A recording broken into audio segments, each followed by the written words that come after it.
एक दिन सब कुछ रुक गया। न सिग्नल न सर्वर। एक मैसिव साइबर अटैक ने पूरी दुनिया को तबाह कर दिया। बैंक बंद हो गए, शॉपिंग मॉल्स अंधेरों में डूब गए, यहाँ तक कि सरकारी सिस्टम भी खाक बन गए। इंटरनेट से जुड़ी हर चीज बर्बाद हो गई। अमीर लोगों ने शहर के चारों तरफ ऊंची दीवारें खड़ी कर ली, जबकि गरीब और क्रिमिनल्स को शहर के बाहर निकाल दिया गया, क्योंकि गरीब लोगों का शहर में कोई काम नहीं था और क्रिमिनल्स जो उनके लिए खतरा बनते जा रहे थे।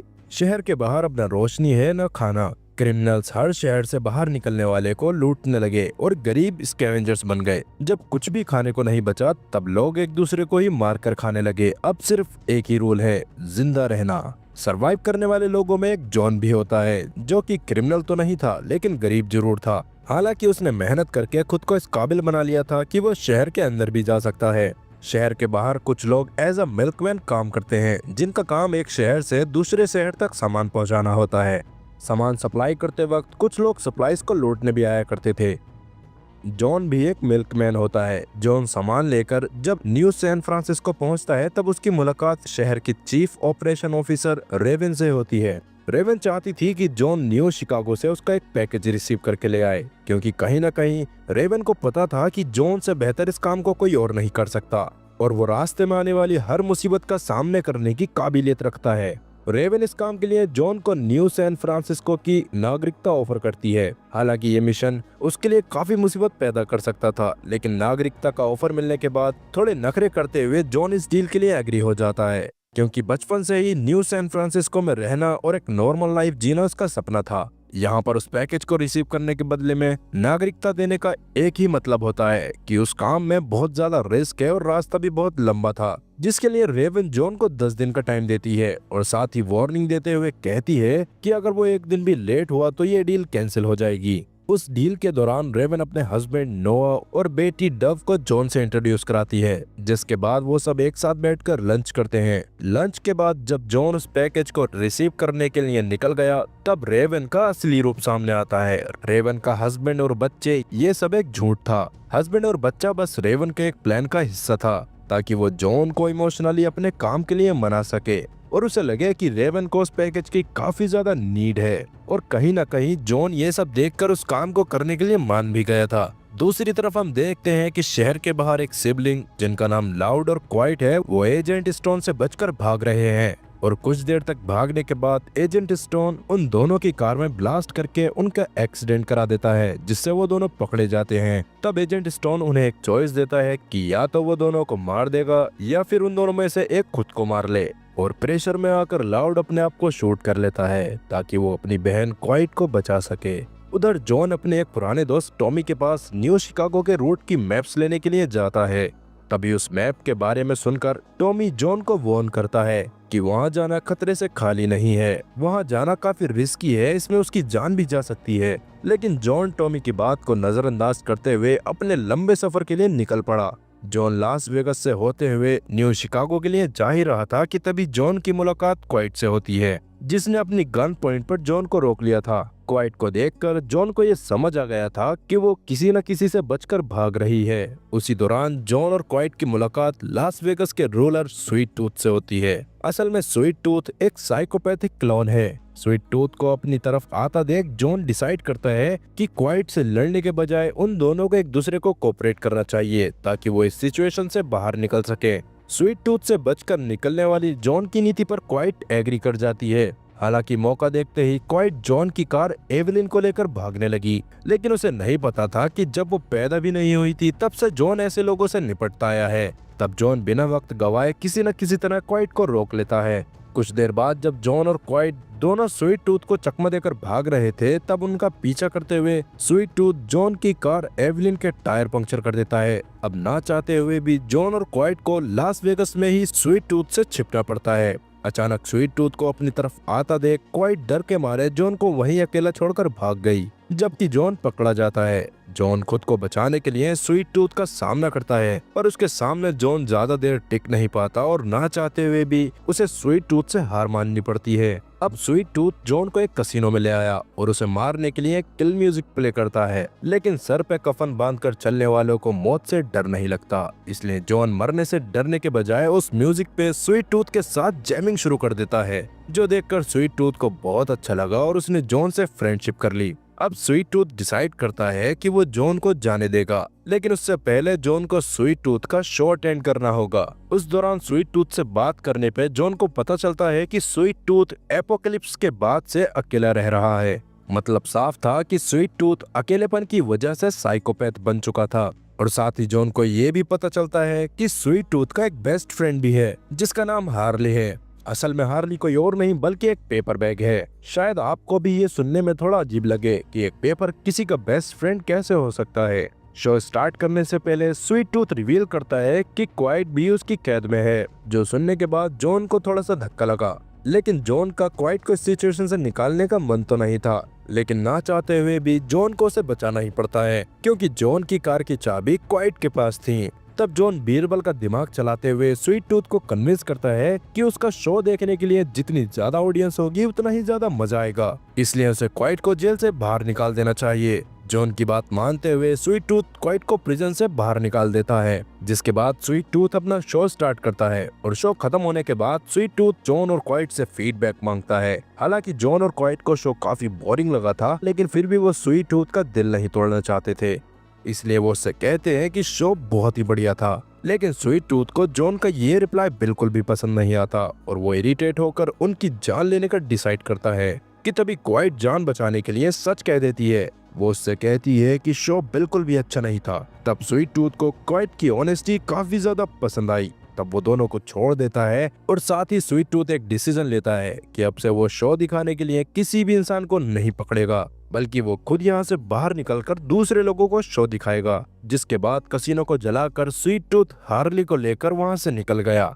उधर लास वेगास के बाहर कुछ कैनिबल्स यानी कि इंसानों को खाने वाले लोग फॉर्मर सिक्योरिटी गार्ड माइक और स्टू को पकड़े हुए थे। तभी वहाँ एजेंट स्टोन और उसके आदमी आकर माइक और स्टू को रेस्क्यू कर लेते हैं। उस दौरान एजेंट स्टोन माइक और स्टू को अपनी यूनिट ज्वाइन करने का ऑफर देता है। उनकी यूनिट ज्वाइन करने पर माइक और स्टू को उन लोगों की जान लेनी होगी जो जरूरत के लिए सप्लाईज को लूटते हैं।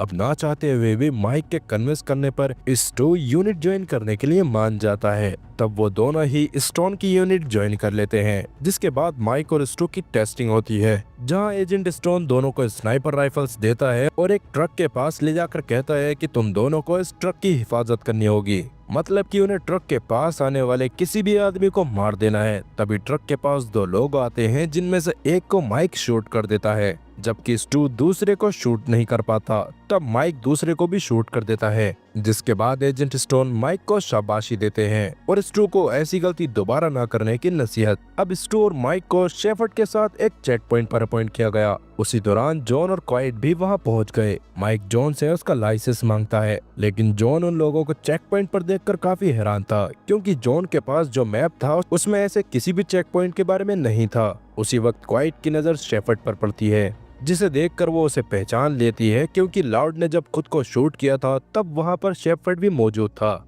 शेफर्ड को देखकर क्वाइट गुस्से में आकर उस पर अटैक करती है। तभी माइक क्वाइट को स्टन गन से बेहोश कर देता है और एक बार फिर क्वाइट एजेंट स्टोन की कैद में आ गई और साथ ही जॉन को भी उसने अपने साथ लपेटे में ले लिया। एजेंट स्टोन के आदमी जॉन और क्वाइट को अरेस्ट करके डीएमजी के एरिया पर ले आए, जहां उन्हें ओपन रोड लाइसेंस मिलता है। वहीं शेफर्ड जॉन की गाड़ी की तलाशी ले रहा था, तब उसे जॉन की गाड़ी से एक मैप मिला। ये वही मैप था जिसे जॉन ने टॉमी से न्यू शिकागो जाने के लिए लिया था। शेफर्ड उस मैप को देखकर एकदम शॉक रह गया, क्योंकि उस मैप को एजेंट स्टोन के एरिया में आने वाले हर चेक पॉइंट को अवॉइड करते हुए बनाया गया था। शेफर्ड मैप लेकर सीधा एजेंट स्टोन के पास गया। तब स्टोन उस मैप को देखकर जॉन के साथ एक मीटिंग करने के लिए कहता है। अब जॉन सिचुएशन को बातों से संभाल ही रहा था कि क्वाइट उसके मुंह पर थूक कर सब कुछ बिगाड़ देती है, और अब सिचुएशन ये आ गई थी कि स्टोन को मैप मेकर की सारी इन्फॉर्मेशन चाहिए थी, जिसके लिए जॉन और क्वाइट को काफी टॉर्चर किया जाता है, जिसमें उनसे कई सारे फॉर्म फिल करवाए जाते हैं, उन्हें लाउड म्यूजिक सुनाया जाता है। जॉन के साथ इतना सब कुछ होने के बाद भी वो मैप मेकर को रिवील नहीं करता। तब एजेंट स्टोन उन दोनों को जान से मारने का ऑर्डर दे देता है। अब स्टू जॉन और क्वाइट की जान लेने के लिए उन्हें क्लिफ से कूदने के लिए कहता है। अब क्लिफ की हाइट देखकर जॉन और क्वाइट घबरा गए। खुद की फटी हालत देखकर जॉन स्टू को कन्विंस करने लगा कि वो उसे ना मारे। साथ ही वो उसे ऑफर देता है कि वो भी उनके साथ यहाँ से भाग जाए, ताकि वो भी स्टोन की तरह दूसरों पर ऑर्डर चला सके। जॉन के इस ऑफर को सुन के स्टू के मन में लालच आ गया और स्टू उसकी बात पर एग्री भी हो गया। लेकिन वहाँ से निकलने से पहले स्टू जॉन की चाबियों और कुछ सप्लाईज को कलेक्ट करता है ताकि वो लोग यहाँ से आसानी से निकल पाएं। इसी बीच क्वाइट को पता चलता है कि एजेंट स्टोन टोपेका जा रहा है और मौके का फायदा उठाकर क्वाइट सीधा स्टोन के रूम में उसे मारने के लिए चली जाती है। लेकिन उस वक्त स्टोन अपने ऑफिस में नहीं था और उसकी सीट पर शेफर्ड बैठा था। तब क्वाइट उससे स्टोन के बारे में पूछने लगती है, लेकिन जब वो स्टोन के बारे में नहीं बताता तब वो गुस्से में आकर शेफर्ड को मार देती है। और इधर स्टोन के आदमियों को पता चल गया था कि जॉन और क्वाइट वहाँ से भाग गए हैं। जॉन और क्वाइट को भगाने के चक्कर में स्टू वहीं रह गया क्योंकि वो जॉन की गाड़ी को धक्का दे रहा था। स्टू का दोस्त उसको जॉन की हेल्प करते हुए देख लेता है और उसकी इस गलती पर स्टू को अरेस्ट कर लिया गया। उधर स्टोन के आदमियों से बचकर जॉन और क्वाइट भाग रहे थे। उस दौरान क्वाइट जॉन से कहती है कि वो उसे टोपेका तक छोड़ दे। तब हमें 2002 का फ्लैशबैक दिखाया जाता है। उस वक्त सारी चीजें खराब होने लगी थीं। उस दौरान हम एजेंट स्टोन को देखते हैं जो कुछ लेडीज से कन्फ्रंट करने की कोशिश कर रहा था, लेकिन वो दोनों उसकी बात नहीं सुनती। अपनी डिसरेस्पेक्ट से परेशान होकर एजेंट स्टोन घर लौट आया, जहां उसकी नेबर अपने हस्बैंड के साथ मिलकर स्टोन के सारे सप्लाईज को लेकर भाग जाते हैं। थोड़ी देर बाद एक रेस्टोरेंट ओनर स्टोन से हेल्प मांगने के लिए आया। वो उसे बताता है कि कुछ लोग उसके रेस्टोरेंट से अपनी फैमिली को फीड करने के लिए सप्लाईज लूट रहे हैं। तब गुस्से में आकर स्टोन अपने फादर की गन उठाता है और उस रेस्टोरेंट ओनर की हेल्प करने के लिए पहुंच गया। वहां एजेंट स्टोन को देखकर लोग उस रेस्टोरेंट में पहुंचने पर वो लोग उसे भला बुरा कहने लगे और उन सब की बातों से इरिटेट होकर स्टोन रेस्टोरेंट में मौजूद हर एक इंसान को मार देता है। अब वापस से हम क्वाइट और जॉन को देखते हैं, जो कि फिलहाल स्टोन की कैद से बचकर भाग रहे थे। क्वाइट जॉन को बताती है कि हमें टोपेका जाना है क्योंकि टोपेका में एजेंट स्टोन का हेडक्वार्टर है। जॉन भी अब तक समझ चुका था कि क्वाइट अपने भाई लाउड की मौत का बदला लेने टोपेका जाना चाहती है। जब जॉन और क्वाइट टोपेका जा रहे थे तभी रास्ते में लिविंग सर्वाइवर्स का एक ग्रुप उन्हें अरेस्ट कर लेता है। वहाँ उनकी मुलाकात वेक्स नाम की लेडी से होती है, जिसकी दादी बीमार थी और उसे अपनी दादी के लिए एक मेडिसिन चाहिए थी और इस काम को करने के लिए उन्हें मिल्कमैन की जरूरत होती है। और उस वक्त उनके लिए जॉन से बढ़िया मिल्कमैन कोई और नहीं था, इसीलिए उन्होंने जॉन को पकड़ा था। अब अगर जॉन वो मेडिसिन ले आता है तो इसके बदले वो लोग जॉन की कार को वेपन से अपग्रेड कर देंगे। जॉन भी इस डील के लिए मान गया और यहाँ से जॉन और क्वाइट डायरेक्ट फार्मासिस्ट के पास गए। वहाँ पहुँचने पर एम्बर, जो कि वहाँ की फार्मासिस्ट होती है, वो उनका स्वागत करती है और क्योंकि उसको उन पर डाउट हो रहा था इसलिए एम्बर उन्हें मेडिकेटेड चाय पिलाकर मारने की कोशिश करती है। लेकिन जब क्वाइट एम्बर को दादी के बारे में बताती है और साथ ही उसे कन्विंस करती है कि वो लोग दादी की हेल्प करना चाहते हैं, तब दादी के बारे में सुनते ही एम्बर उन्हें वो मेडिसिन देने का फैसला करती है और साथ ही उन दोनों को वहाँ से जाने देती है। अब वापस जब वो लोग जा रहे थे तब रास्ते में कुछ रिलीजियस फैनेटिक्स उनके पीछे पड़ गए। उनसे बचने के लिए उन दोनों को एक थिएटर में छुपना पड़ा। उस थिएटर में कुछ देर मूवी देखने के बाद जॉन क्वाइट की जैकेट को धो देता है, जो देखकर क्वाइट काफी अपसेट हो गई क्योंकि उस जैकेट पे उसके भाई लाउड का खून लगा था। कुछ देर बाद जॉन और क्वाइट वहाँ से निकलकर सीधा दादी के पास पहुँचते हैं। तब वहाँ पहुँचने पर वेक्स उन्हें बताती है कि असल में दादी को जो बीमारी है वो किसी भी मेडिसिन से ठीक नहीं हो सकती। असल में ये दवाई दादी इसलिए मंगा रही थी ताकि उसे खाकर उन्हें मरने में आसानी हो। जो बात सुनकर जॉन और क्वाइट को थोड़ा अजीब लगता है, जिसके बाद दादी उस प्लांट से चाय बनाती हैं। चाय पीने के बाद दादी उन सबको नसीहत देती है कि दुनिया में अगर कोई बहुत ज्यादा जरूरी चीज है तो वो है टाइम। अगर तुम अपना टाइम बर्बाद करते हो तो तुम दुनिया के सबसे बेवकूफ इंसान हो, इसलिए शायद तुम्हें अपने टाइम का सबसे ज्यादा ख्याल रखना चाहिए। जिसके कुछ देर बाद ही दादी शांति के साथ चल बसती हैं और उनका ये भी कहना था कि वो इस एपोकलिप्स की सबसे बुजुर्ग औरत है, इसलिए उन्हें अब शांति चाहिए। जिसके बाद वेक्स अपनी दादी की कार को अपने कंटेनर से बाहर निकाल देती है, जो कि चलता फिरता एक घर था। और ये क्या, उसने तो अपनी दादी की कार को ब्लास्ट कर दिया। शायद फ्यूनरल का मतलब उनका यही होता है कि जो भी इंसान इस दुनिया से चला गया उसको ब्लास्ट करके खत्म कर दो। जिसके बाद वहाँ मौजूद सभी लोग एक पार्टी करते हैं। शायद ये पार्टी उसकी दादी के जाने की वजह से थी। जिसके बाद जॉन और क्वाइट उनकी पार्टी अटेंड करते हैं। शायद ये पार्टी वेक्स ने अपनी दादी के जाने के लिए दी थी। अब ये तो मुझे भी नहीं पता कि वो किसी के जाने पर इतना जश्न क्यों मनाते हैं। और उनकी पार्टी अटेंड करने के बाद जॉन और क्वाइट वहाँ से अपने रास्ते पर वापस से चल पड़े। काफी देर तक चलने के बाद जॉन और क्वाइट टोपेका पहुंच जाते हैं और अब क्वाइट एजेंट स्टोन को खुद मारना चाहती थी, इसलिए वो जॉन से कहती है कि तुम अब शिकागो के लिए लौट जाओ, पर जॉन उसकी बात नहीं मानता और तब वो दोनों एक दूसरे से अलग होने से पहले एक विक्ट्री बियर चीयर्स करते हैं। उस दौरान क्वाइट जॉन को बेहोश करके एजेंट स्टोन को मारने के लिए अकेले ही हेडक्वार्टर की तरफ निकल पड़ती है। उधर एजेंट स्टोन ने क्वाइट को ढूंढने के लिए अपने आदमियों को चेक पॉइंट पर अपॉइंट कर दिया था। इधर क्वाइट एक पुलिस ऑफिसर को मारकर उनकी पेट्रोल गाड़ी लेकर खुद ही एजेंट बनकर आगे बढ़ने लगती है और खुद को एजेंट स्टोन का आदमी बताते हुए सक्सेसफुली हेडक्वार्टर में एंटर कर गई। लेकिन उस वक्त वहां मौजूद काफी सारे एजेंट्स को देखकर क्वाइट सोचती है कि वो क्यों ही यहां आ गई। अगर वो पकड़ी गई तो ये लोग पता नहीं उसके साथ क्या क्या करेंगे। तभी अचानक से क्वाइट को हेलुसिनेशन होने लगते हैं। उसे लगता है कि लाउड उसके कान में विस्पर करते हुए कह रहा है कि उसे यहाँ नहीं आना चाहिए था। उसी वक्त क्वाइट की नजर एक स्टैचू पर पड़ती है जो कि टोपेका के सेंटर में मौजूद था और वो स्टैचू किसी और का नहीं बल्कि एजेंट स्टोन का था।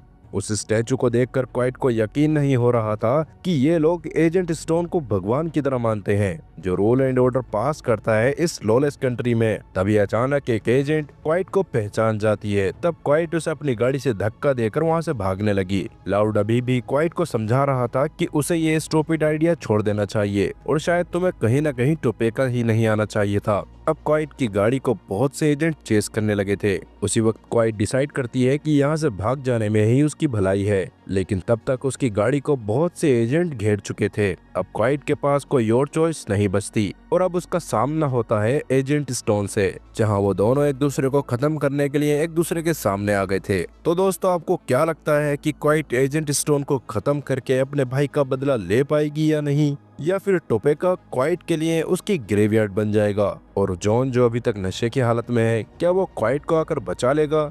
सॉरी टू से, मुझे आप लोगों को इन सवालों के बीच छोड़कर जाना पड़ रहा है, लेकिन मैं इन सवालों का जवाब आप लोगों को अगले पार्ट में जरूर बताऊंगा। पर क्या सच में मुझे इसका नेक्स्ट पार्ट करना चाहिए? और अगर कंटिन्यू करना चाहिए तो इसके सेकंड पार्ट के लिए अगर 69 लोगों के कमेंट भी आते हैं तो मैं इसका नेक्स्ट पार्ट उसी दिन अपलोड कर दूंगा।